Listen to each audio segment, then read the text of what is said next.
Joining us now is James Turk, founder of Gold Money. James, wanted to start off right away with the U.S. dollar. As we're doing this, the dollar just keeps banging out new lows each day. What are your thoughts as you look at that index? You know, it's just more of the same, Eric. The chart's really looking terrible. We had that one-day short covering bounce that we spoke about in the blog that I did at the beginning of the week, and I thought it might last for a few days.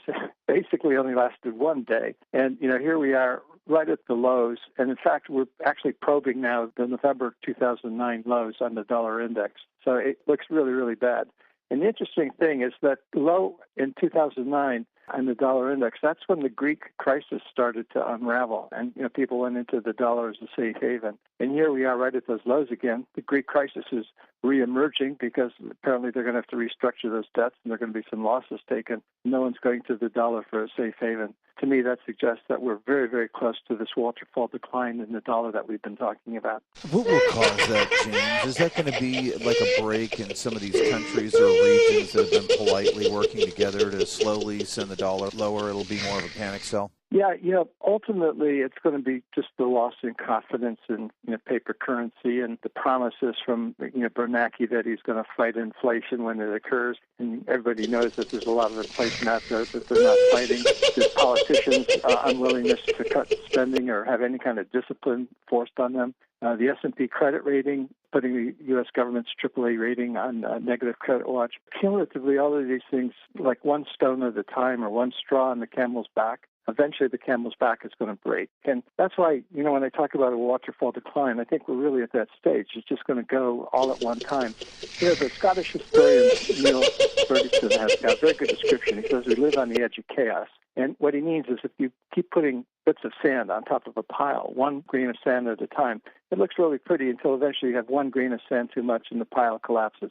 And it's the same thing here with the dollar. The news is just continually bad. There's nothing being done to put the dollar on the right course, and we're just going to have one little news item, you know, whether it's Greece, Portugal, budget deficits in the U.S., who knows what, Chinese unwilling to buy U.S. government debt securities. Can't really forecast what that one news item is going to be, but that will break the confidence. But the key, of course, is the all-time low on the dollar index, which is that 71.19 area going back to 2008. So that's the key tactical point in your mind, James? Yeah, watch for 74.20 to break first, and then if we really move quickly to that 71.20 area, then that's a good indication that the waterfall decline is well underway. And when 71.20 breaks, you know, there's no saying how far down the dollar index is going to go. Before we move on to gold, silver, how's this going to impact the people in the United States? Well, if you own gold and silver, it's not going to impact you at all. The problem is if you own only paper and you own only dollars, you're going to be in real trouble because the dollar's going to continue to lose purchasing power. So it's, you know, like we've been saying all along, Eric, you've got to get into a safe haven.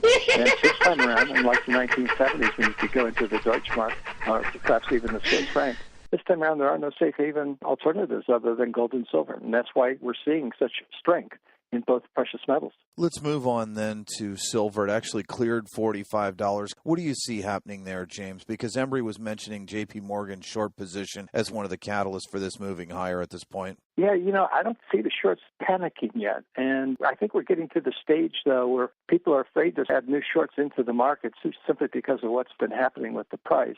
So I'm still looking for my $50 target. And when we were speaking on Monday, you know, I said it could happen in a couple of weeks. We've gone up a couple bucks in just the last 2 days. So, yeah, you know, you're going to get that short covering and you're going to get the panic and it's going to take things higher. But the question is, let's say we hit $50 in a couple of weeks. What do you do then? What would you rather own? An ounce of silver or 50 paper dollars supported by promises from Ben Bernanke and Timothy Geithner? I'm not sure I would want $50. I think I feel safer holding the silver.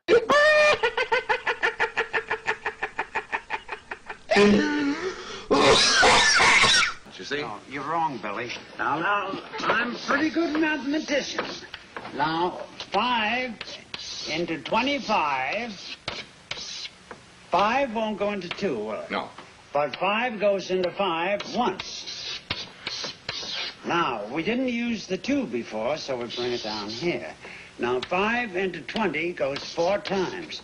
There you are. 5 into 25, 14.